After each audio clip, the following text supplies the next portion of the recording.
You mentioned getting the sales up front. So what should the top 2/3 of your resume be, or the top 1/2 or the top 1/3? They're not worried about, McDonald's probably isn't worried about let's say they're not worried about my education, but they want to see that I have provided customer service either through volunteering, right? Maybe I usher at church or whatever, right? So they want to see those customer service skills, people skills, really. That's what they're needing. But then let's say later on in life, like for now, like for myself, let's say I'm going to apply for a new position. Let's say I want to go back to corporate America. They're probably not worried about me being a dean other than it's a manager, it's a supervisor. But if I could go back, if I was going back into the HR world and hiring and all that, well, my previous job, like I said, as far as career services, but then the recruitment position where I worked in HR. So I would possibly, because when you do a resume, it's good to show that reverse chronological order of employment. So in our case, you and I, right, we've had a handful of jobs now, and we would work way backwards. Like right now, mine would be dean at Richland, your, math instructor at Warrensburg, and then the job before that, boom, boom, boom. But if I was applying for something that they really could care less, I was a dean, but I had some experience back here where maybe let's say I worked in a manufacturing plant. Well, now I'm going to try to get those skills to the top because they may not read down far enough to see that I worked at Caterpillar for 10 years because they're they want to, what's going to spark their interest? It's a commercial. And that's a good point, because what you're applying for determines what you're going to put at the top. So if I'm trying to get a honor scholarship at a college, I'm going to put all my academics right here. Now, I want to make sure they see that well-rounded, but I want to hit them hard, because how long do most people look at any application or any sort of submission to a scholarship or a resume? How long do they have to make an impression?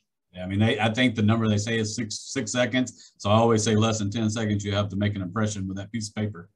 So you want to get that right out there. On the other hand, if I'm applying for an internship at a job at a place, I'm going to look for things that my attendance has been key, that my participation has been key. Those types of things go to the top. Now, something I've heard you talk about previously is some resumes have like an objective in them. Well, your objective in most cases as a young person is going to be to get a job. So the first thing you need to look at, I would think, is job description and tailor it from the job description. Is that kind of where you would go with that? Definitely. I mean, I'm on a search committee right now where here at the college where I don't feel any candidate is qualified based on the minimum requirements that we put in the job description. Now, I could look at the resume and say, they might have those skills based on this. But if they had actually, I feel like if they had written a stronger resume and said, hey, boom, really show me, like if it says, whatever, ability to perform, do presentations, well, put on there where I've presented to, 20 groups of 100 people or more, and numbers. That's the thing. Numbers stand out in all those words. So don't be afraid to use numbers. Every company wants you to save money. They want you to increase, like for us, increase enrollment, right? I mean, so if you're able to say, hey, I saved the company 5% by doing this, 5% as a number is going to stand out in all those words. Well, and that's it. And it's not just statistics for statistics' sake, but with a quick number, you can really drive home a point. I worked as a volunteer for 6 months, 18 months.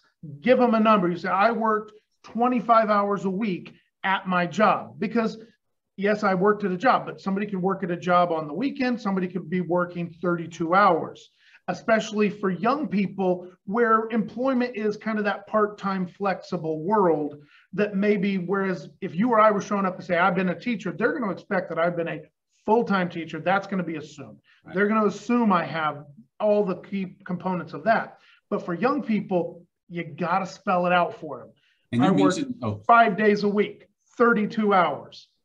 And you mentioned attendance earlier. You mentioned attendance earlier. Hey, show 100% attendance. I mean, that number stands out. Plus, if I'm an employer, I want someone that's going to show up every day. That's over half the battle right now. Well, and that's kind of the reality, because your resume does not get you a job. Right. Is that an accurate statement? Yep. I always say it's your commercial, it's your marketing piece. I always go back to, I'm a Michael Jordan fan, so I go back to Just Do It. Nike has those little hitters like that gets me in the store to buy those shoes. And so the resume is that marketing piece that's supposed to get you the interview. And now this is where you really sell yourself. And that's the other key component. Your resume, your application is just the first part. So you want to make sure it's all honest. You want to make sure it is marketable. You want to make sure it's powerful. You want to go boom, boom, boom, hit, hit, hit. But at the same time, you got to be ready to back that up come interview time, whether it's a scholarship interview, whether it is a job interview. This is just the first step in a longer process. And it's kind of a dirty thing to say is you say, oh, your high school GPA. Well, it doesn't matter once you got into college. And your college GPA, guess what? It doesn't matter once you get your first job or you get into grad school. It does matter, but let's be honest, your goal is to do now what's going to get you to the next step. And the resume just lists your steps down.